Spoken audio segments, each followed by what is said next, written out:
So I'd love to bring on. So it's Jessica from the Plastic Ocean Project. Let's see, where's Hey hey, there. what's up? Sam. Hello, Who is that? I'm sorry, you broke up. I'm Sam Shores. Sam, nice to meet you, Sam. Nice to meet you as well. Thank you for having us. No problem. So I'm Charlie Moore with Kush. I hope you guys enjoyed Zach Reyes. I saw you guys were tuned in the whole time. It was awesome. Yeah, Well you're done. great. Thank you for watching. Cool. Well, Zach, thank you so much, man. I hope you stay tuned in, and we're going to be doing a lot together and working on a whole bunch of music collaboration. So thank you so much, Zach. Yes, thank you so much. Thank you for having me again. Yep. Take care, guys. All right. What's up, guys? How are you? Good. Been tuning in. Those 1,000 Mermaids are really something special. All right. It's such an amazing organization that they have. And I like I said, I was introduced to them years ago, and it was such a big part of, why we identified SDG number 14, A Life Below Water, for July, and saying, you know what? Let's bring all of these great organizations together as the experts to bring them to our audience, to bring them to the entertainers and the content creators, and let's all come together as one right now. So I investigated who you guys were, and I was like, they'd be phenomenal for the show tonight. So tell us first about who you guys are. Let's just start with the basics. Tell this to the world that's watching right now. Who are you guys as the Plastic Ocean Project?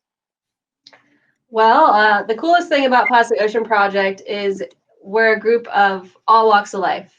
Every industry, a lot of students, you have young people, retired people. We're all just in this collective environment to help research and solve the problem and collaborate and just work hand in hand together. Our founder, Bonnie Monteleone, was on a research vessel with actually Captain Charlie Moore.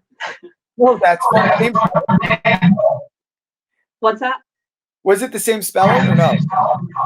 Moore. So it's not the same. Oh, okay.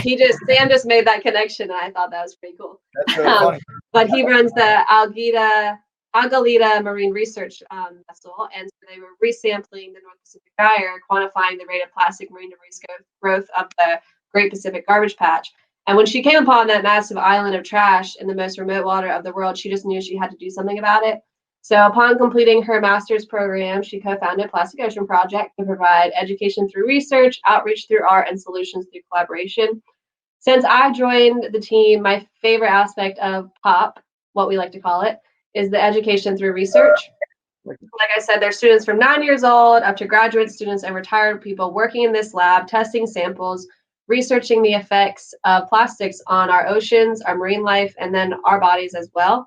The students have gone on to be dentists, zero waste event planners, environmental photographers. Some work with NOAA, and there's even some who've gone on to get their PhD and continue researching the problem. So it's just essentially a gateway of connecting this problem that affects every single one of us and connect it to a career path for dedicated individuals.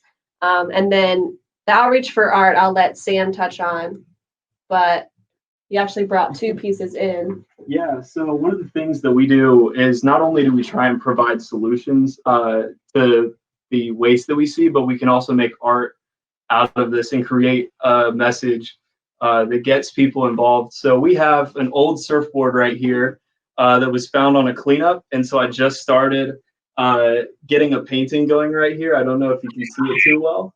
But, so this one is going to be If 2020 Was a Painting.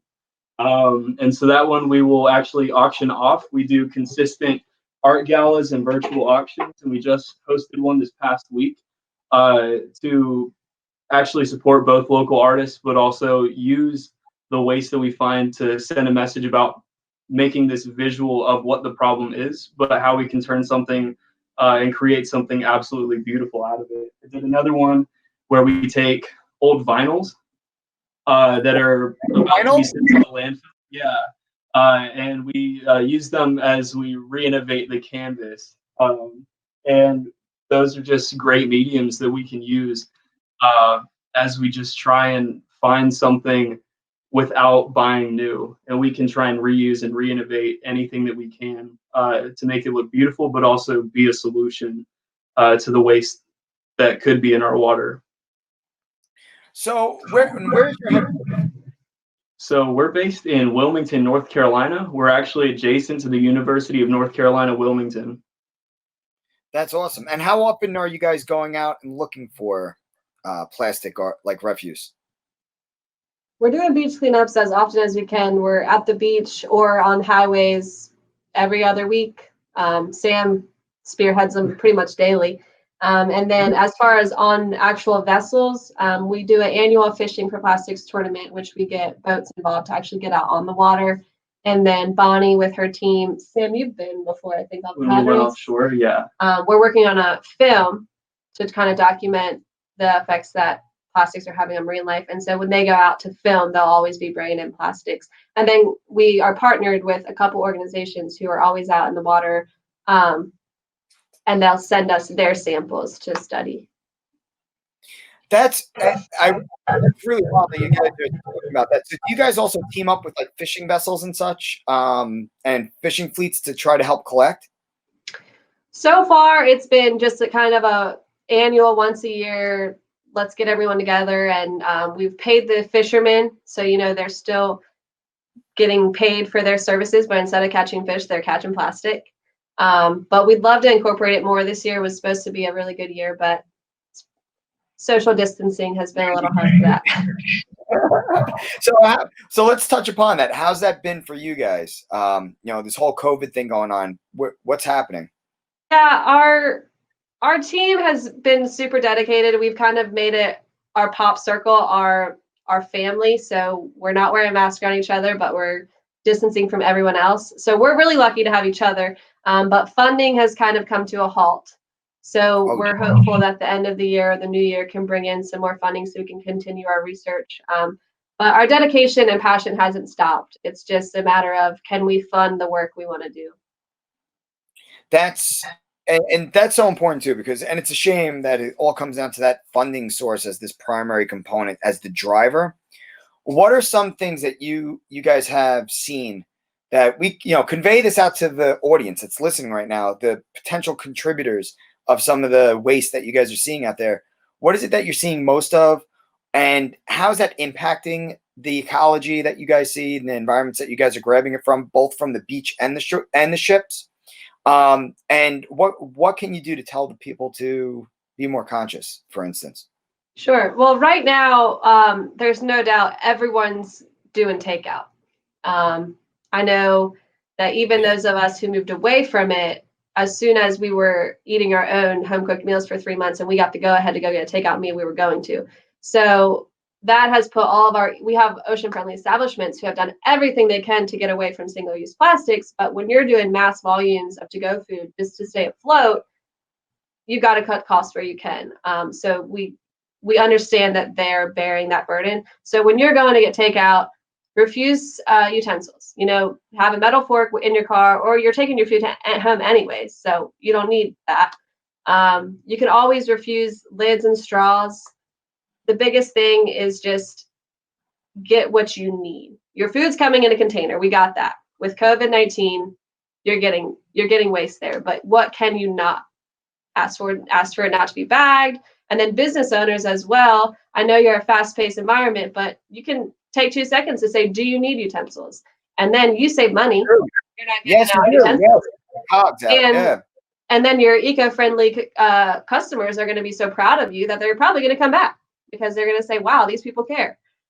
Reusable bags, we get a lot of grocery plastic bags on our cleanups. Really? That's probably one of the biggest. Mm-hmm.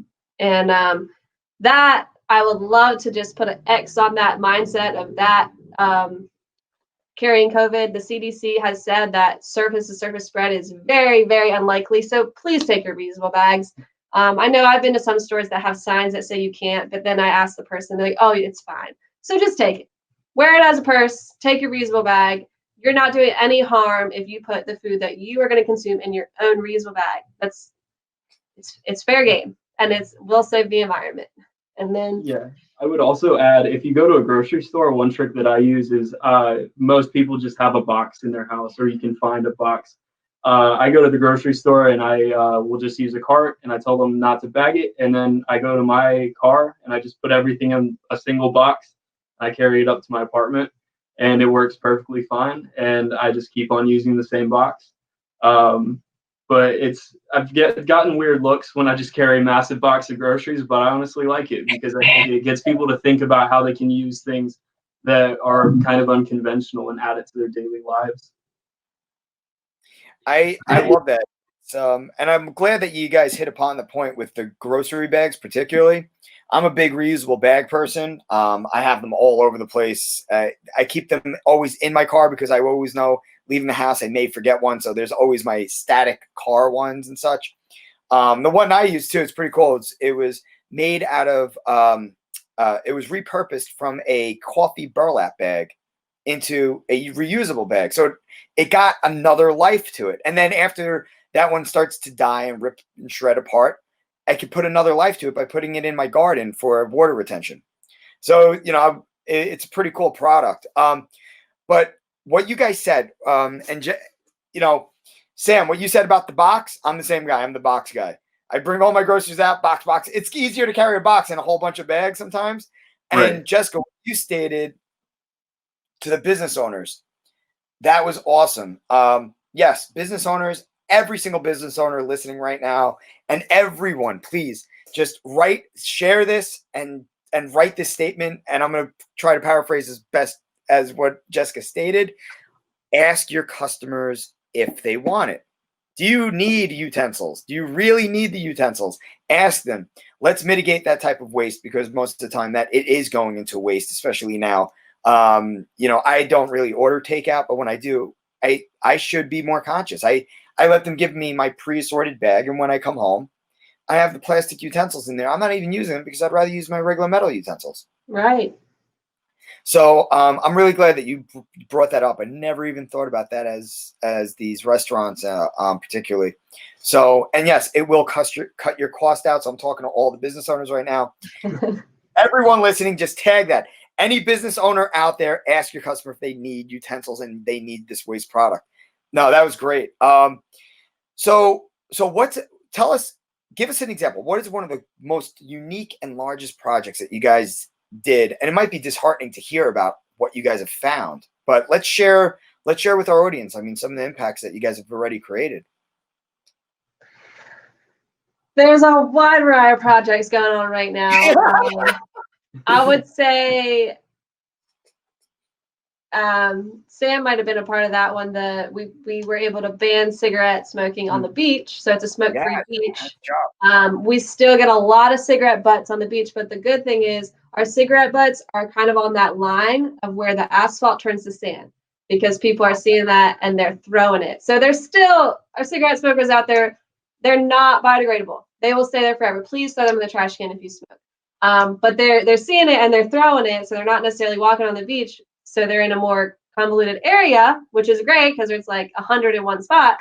But I think the numbers have gone down exponentially of what they used to find versus what they find now. So I think legislative stuff, they've done little things here and there throughout our community. Our ocean-friendly establishments have taken off. I think we have near 200 restaurants in town who now they don't serve plastic straws. To be a 5-star, you're having compostable to-go-ware, you're composting your food, you're having absolutely no single-use plastic in your restaurant whatsoever. You're sourcing your food as local and sustainably as possible. And that's a huge movement, because everybody eats out. And so when you have your whole community surrounded by restaurants that care, it's a domino effect. And then we've got a Trees for Trash initiative. So for every 25 pounds of trash we pick up, we plant a tree, which that's great because we're putting something that belongs in the environment back in, and we're taking out what does it. Awareness is huge. I think we've definitely, across the board,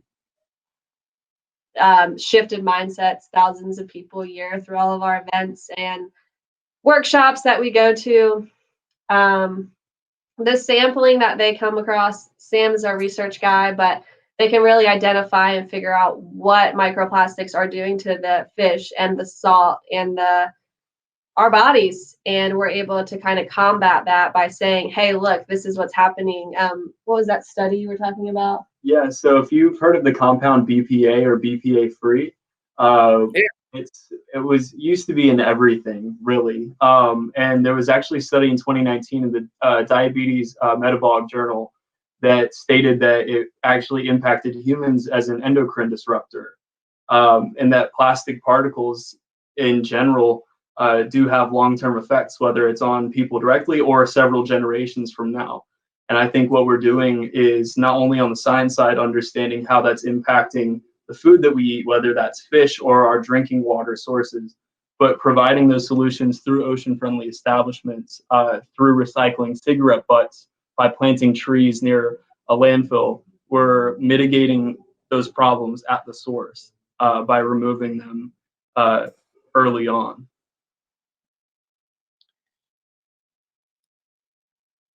All right, I'm getting lagged out a little bit, so I'm just catching up.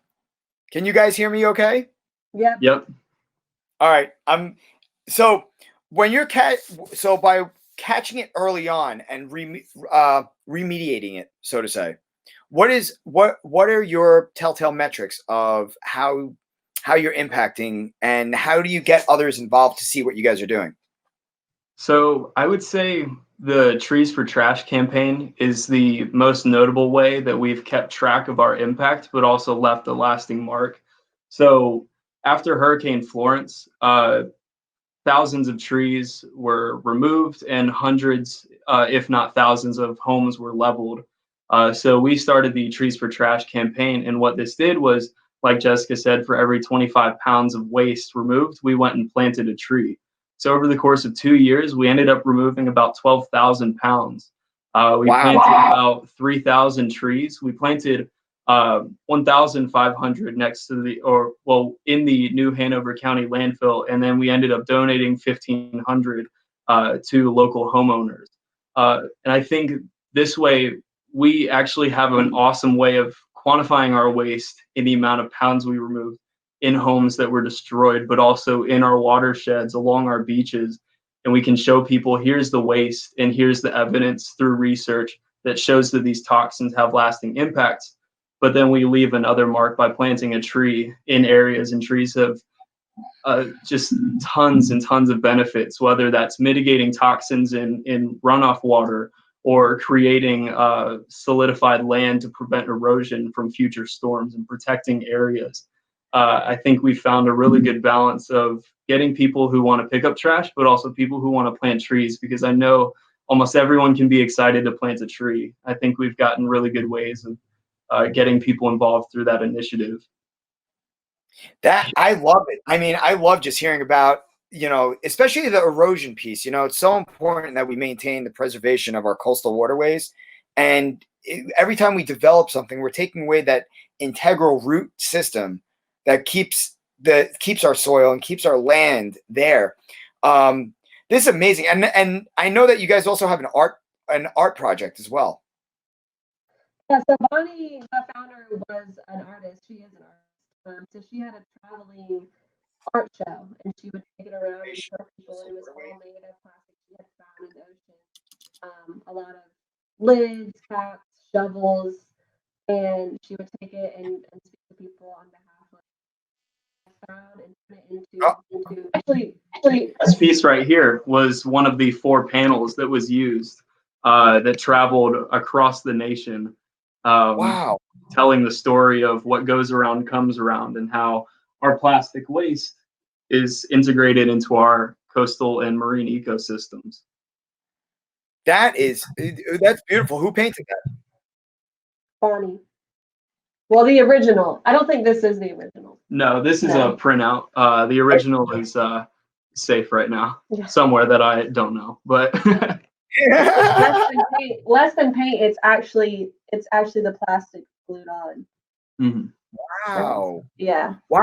Oh, wow. That's amazing. I know. I don't know if you can tell, but it's all the microplastic in there. Wow. Yeah, this is amazing. I know you guys have a video for us too to show our audience. Would you guys like to so Steve, you can either show that research one or the film teaser, which the film one, I think, would be best. Oh yeah. Okay, so this piece here represents the real issue, and that is this overuse of one-time use plastics. So 300 million tons of plastic is produced globally each year. Half of that is made for short time or one-time use items. So when I say short time, we're talking about bottles. There's something we use for maybe a week, our shampoo bottles, our body washes, or I'm talking about straws and forks and bottle caps. And these are the things that we're using for a very short period of time, and we're disposing of them, not using them for anything, and we don't give it any value. So this represents that it's ending up in our oceans. And so the concept is we have an ocean that's filling up with plastic. And when we end up getting in the ocean, we become consumed again by our own plastic. One of the reasons why it looks beautiful in some respects is because this is a beautiful place. The ocean is one of the most endearing things we have on this planet. But I want them to get that we're doing something that is harming it.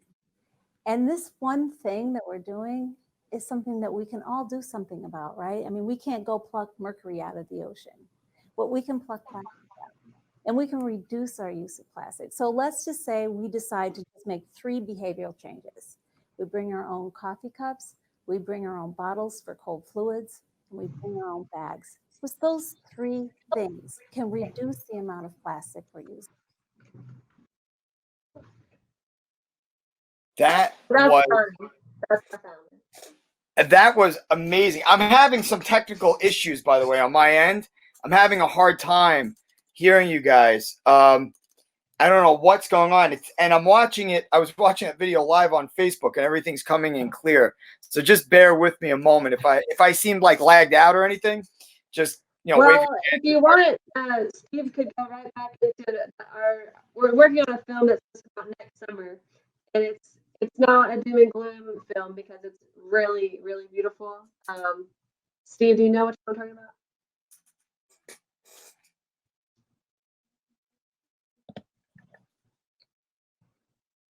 Steve. Okay. Well, anyways. Oh. Awesome. There it is.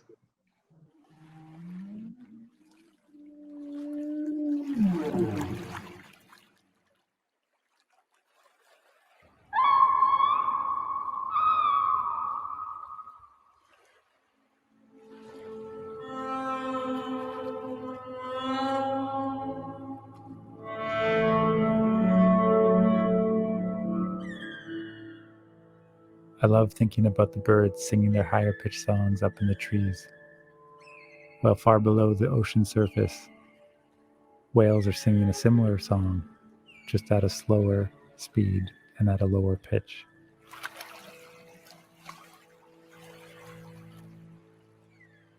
One part of me is amazed by this connection, while the other just thinks, of course they're connected. Everything in nature is connected.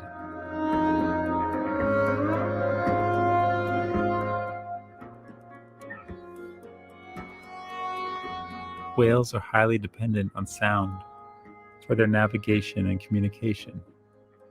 On the other hand, whales have been highly limited to what man-made sounds they've heard. The insatiable human demands for stuff endlessly shipped across the ocean surface collide with their need to breathe, filling the oceans with noise and plastic waste. Ubiquitous plastic trash confused for food.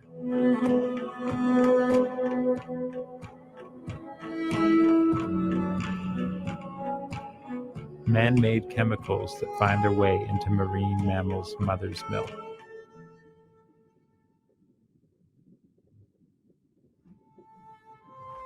I think it's safe to say that whales rarely have the opportunity to hear man-made sounds that are beautiful.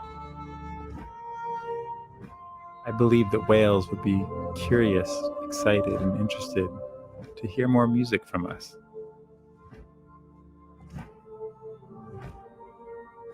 I want to share with them that not all of our human activities are destructive.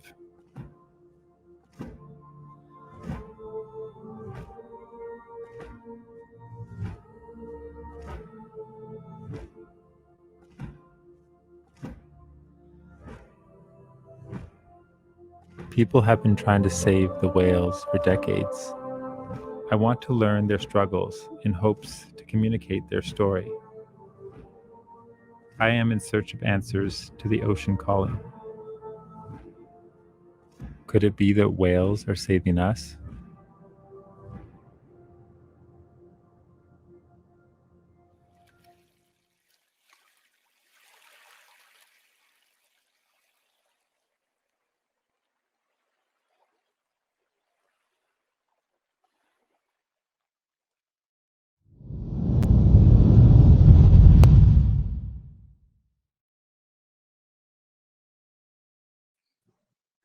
Hey, all right. So that was amazing. So when was this filmed? So it's been on and off for over a year. Some of those clips were Sam's right off of Hatteras. If you saw that goldish mass at Sargassum, which is one of the most biodiverse areas around the coast, and it's been filled with plastic. Hey, Jessica, So, we're having a Hey. little bit of a problem with your audio. We're not really hearing you. So I think maybe just reconfigure it a little bit, see if maybe switching the position, because I'm hearing Sam really clearly for some reason. oh, well, that's fine. He can take it away. Can you hear us? Is the audio okay? Or is it just me that sounds No, clear? I think it's good now for Jessica also. Sweet. All right. Tyler, are you hearing that? I'm not hearing. I'm having a hard time. I think it might be my system right now. All right. So if you want to jump out, try restarting your browser, and I'll then restart my browser. I'll be back in a moment. cool. And, All right. We'll talk about the research with this. So yeah, you guys were really well prepared for this. And you sent like a whole document with that's like the most information we've ever gotten from a guest before. So I really appreciated it because it made our lives so easy. So if you have anything else specifically that you'd want to talk about, I know I have this research project, but if you want to give a little bit of background before we play the video. Yeah, absolutely. Well, Sam, you want to talk about that? Yeah, so if this is in relation to the video I'm about to play, this is a current study that we actually are just about finishing up. It's studying commercial sea salts. So anything that we'll find in our food, it's salt made by a local company here. And they asked if we could test and see if we can find microplastic in them. So we end up filtering the salt through an aspirator, and then we look at it under a microscope, and we just look for any form of microplastic or synthetic particles that end up on the same salt that goes in our dinner plate. And so this has been a not world renowned, an international study that each country has been doing on their own salt samples, and it kind of demonstrates how much plastic is integrated into our own lives.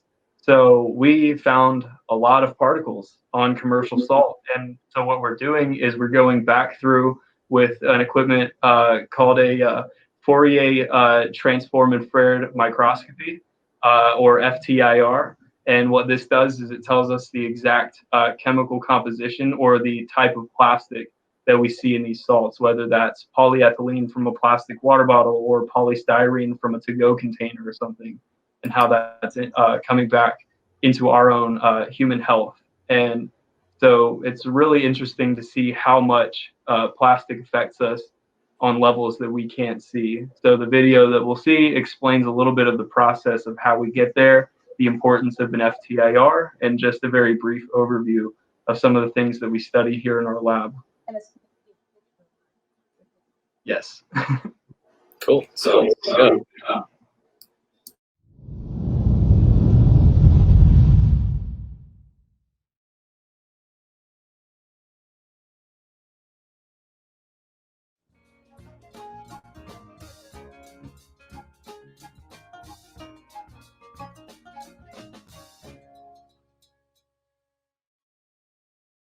The research and operations intern here at the Plastic Ocean Project, and today I'm going to show you what I do in the lab here. So I'm working on a project with Sea Love Sea Salt. They sent me over some bags of their sea salt to test if there are any microplastics in it. So first off, I had to separate up the salt into 10 samples and then dissolve them. Not showing that here today because I've already moved on from that. But today I'm going to analyze what we caught on the filter paper. So once we dissolved it, we ran it through the aspirator pump. And that was to get rid of all the excess stuff so we can focus on what is not dissolvable. So all of our microplastics and anything synthetic will not dissolve in water. So it helps us collect that more easily. And then from there, we look at the samples of what is left on the filter papers. And that's where all of the microplastics are going to be, if there are any. And we will know about that when we get our microscopic FTIR. But for today, what I am doing is I'm looking through any sand and silt and excess salt crystals, and I'm going to see what's not any of that. So something that looks suspicious, anything colored, anything that looks like it could be a microplastic, I pull out and I save for later. And then after we do the FTIR analysis, I will be able to determine if it is a microplastic or not.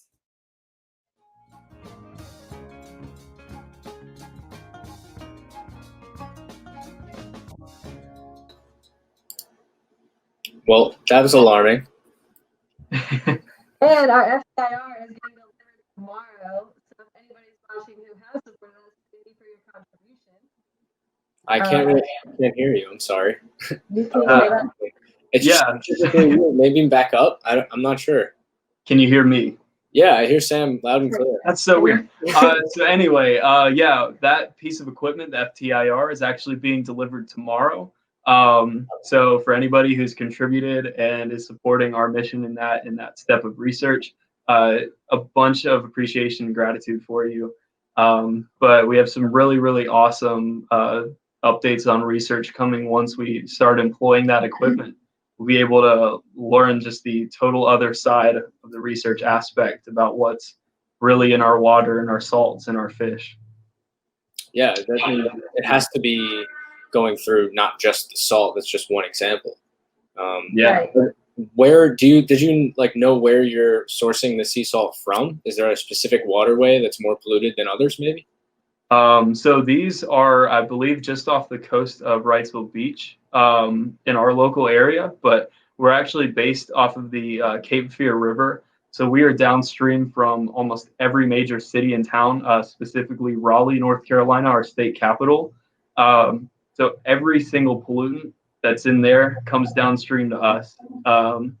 So we do really see a majority of the effects of pollution as it comes downstream because it all is building up. And it really impacts our area the hardest along the river, and notably Fayetteville as well. Like, I don't know if you can hear me, I do. but like the 1000 Mermaids said, something we don't always realize is all water leads back to the ocean. So your water runoff on the concrete, your rain, your rivers, lakes, every single body of water is running down to the ocean. So that's something that I love that they mentioned that, because that's a connection that needs to be made. Yeah. It's something that the average person like me doesn't know. Yeah, definitely. And one of the other things that we really see, it's not only impacting the ecology of our local areas, but everything that does come downstream usually, accumulates much higher, and it actually impacts our drinking water severely. So in Wilmington, we are really notorious for a chemical called Gen X, which is one of the forever chemicals of the per and polyfluoroalkyl substances. And this is, if you've seen the movie Dark Waters or The Devil We Know, a lot of these come from non-stick and plastic materials that get dumped in our water. And it's actually contaminating the drinking water of thousands of people who really don't have access or the money or representation. And I think that's one of the things that we've become really mindful of, is how every single human is connected by water, whether we're aware of it or not. And I think we see those effects really play out closer to the coast, and we have both the benefit and the tragedy of seeing that, but then we can really relay that to other people and provide those solutions early on in places that you may not think about it as much. So what are some of those solutions that people like me can keep in the back of our minds when we're doing things. I would say the biggest thing that you can try and do is to shop locally. I know shopping local does make things more expensive, but it has so many benefits when you can support your local businesses and artists. Not only does it help strengthen your local economy and support your neighbors and friends, but what it also does is it helps support your local farmers. It reduces that shipping time to get things across oceans and between countries and packaged and wrapped to your place.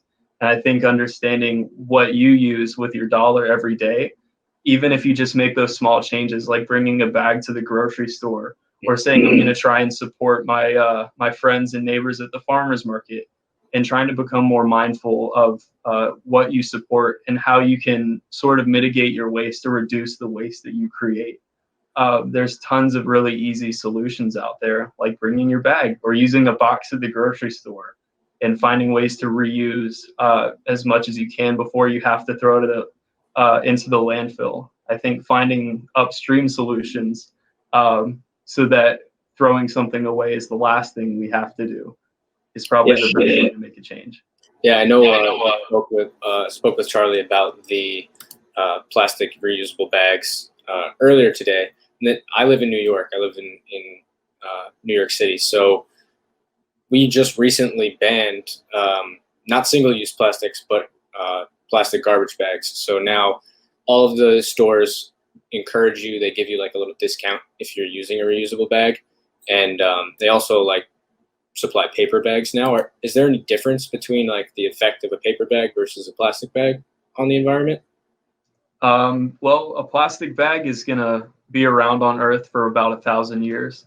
Luckily, with a paper bag, it's going to be much more widely recyclable. You can get a few more uses out of it, and many paper bags are made of recycled paper versus plastic bags, which are usually designed to simply be thrown away after an average use of maybe 30 seconds. So one of the things that I think is lacking with plastic specifically is we can't really reuse many of the types of plastics that we use in everyday life. We don't have circularity where we can take plastic from our to-go containers and use it for something else versus reusable bags, hence the name reusable. We can find more uses for it, or even people who can make a bag out of a t-shirt, finding ways that we can cradle industries into each other rather than having something that's designed to be thrown away, which, as Carl Safina has said, he's a researcher up in New York, nothing should be designed to be thrown away. So I think paper bags are an okay alternative because they can be recycled, but definitely reusable would be the way to go. But another thing we really like people to think about is the energy and resources that are going in to make something for one-time use. So while we're a Plastic Ocean Project, I would say plastic bags and paper bags are both using resources to be thrown away. So I would say at all costs, don't use them. That's how I got myself on this train about 5 years ago. If I forgot a bag, I was carrying groceries. And finally, one time I was juggling them and the blueberries fell out of my hand and they spilled everywhere and it just stuck. It was like, all right, I can't forget my bags anymore. So whatever you can do to kind of twist your brain. I know a lot of people do weekly trash analysis. So they'll go through their garbage bag and be like, what out of this could I refuse or substitute? And just bringing that awareness to the table is really the key in starting this journey, because it is an overwhelming journey and you're not alone. You can call us, email us, we'll walk you through it. But just keep in mind that you can't fix it overnight, but awareness of your personal waste is your first step in kind of contributing to the solution. Yeah, I mean, I think that's key. I recently saw a video of someone who's trying to get as close to zero waste as possible. So like, I think all of her monthly garbage ended up in like the size of a mason jar. And it was just like little ties from things that she bought, but she uses mason jars to go to the store and, get all of her dried beans and all that stuff. So she's not using any packaging. And that's an extreme version, but it's really cool that like people are actively going out and trying to do this. It might not be attainable for every single person, but it's totally, I mean, it is attainable. It's not like an impossible thing. Yeah, and if I were to add one thing, is that we don't need a handful of people who are perfectly zero wasting, but if we have millions upon millions and billions of people imperfectly trying their best to reduce their waste, then we might see that positive change that's going to lead us to a healthy future. So it's always those first steps and finding that balance between the affordability and the eco-friendly. And I think those are very possible for a lot of people. Yeah, I mean, we did a beach, about a week ago, or maybe a week and a half ago. And what we realized is when we went there with 20 to 30 people and we started picking up garbage and, we had like 20 garbage bags full of trash and, it was tiny little pieces of plastic. So it takes a lot of time or a lot of little pieces of plastic to fill up an entire bag of garbage. And we had 20 of them. So, but when we were walking around, we saw all of these volunteers or all of the just regular beachgoers. They saw us picking up garbage and everyone grabbed a couple of pieces. And it was like, well, if everyone did this when they went to the beach on like just a normal trip, like every time I go to the beach now, even if I'm not going for a cleanup specifically, I can just go and grab 5 pieces of garbage on my way out or just fill up my hands and take that. That's another step towards something. If everyone were to do these small actions, we could do something cool. Exactly. Mm-hmm. And so we started implementing these little actions that we want people in our organization to take and implement in their everyday lives. So we started doing Meatless Mondays, which is something that's just like, even if you're not going to be completely vegan like I am, you can go out and reduce the amount of greenhouse gases or the amount of water that you're using. It's just a way to lower your carbon footprint by doing like one day. And you start to learn some recipes and then you're like, oh, this is actually pretty cool. And like, I can actually do this. Most people are like, oh, I could never go without cheese. And I know it's a difficult thing, but it's, doing it for a day is not. And then walking somewhere, we do walking Wednesdays, like walking to your office, if you're close enough to do that, is, it's just another little baby step that anyone can take. Talk about the one good thing of COVID is all those people that stayed home for 3 months. Yeah. I know we saw like the videos like, oh, the ozone is fixing itself. I don't know if it's necessarily true that it's going, that it was reversing, but I haven't spoken to any scientists, so I'm not sure. But still, it would be great if that were the case. Exactly. So it just goes to show that all of our contributions and efforts can make a difference. Well, I don't know what's going on with Charlie right now. He said his internet is like crawling at the moment. So it just happened. He said he's on the line with his internet company right now. But if you guys have any, last second things or lasting impressions that you want to leave on the audience, because our next guest just joined us back here. His name is Logan. He's going to be performing. I'll give you guys the floor for a couple of minutes to, I know you've said a lot, but kind of summarize and just see, leave your lasting impact on this community. All I have to say is just try. Just any aspect that you think you can give up a piece of waste or even get in with a local organization to help clean up. Some people are not willing to change their life, but they're willing to donate their time or money to other people who will. So whether it's monetary or your time or actual lifestyle change for yourself, that's where you're going to make, you're going to find what works for you. And I know we push the refusing and reusing, but at the end of the day, you need to find something that you can do and be happy and proud of, because that's the coolest thing about all of this is when you make these changes, you have a reason to be proud of yourself. And it's really cool to give yourself a pat on the back and say, I did it. So I don't know, Sam, you want to add? I completely agree. If we can all finding that unique contribution that we can use to be positive change, we can see a really big leap in the future to go green.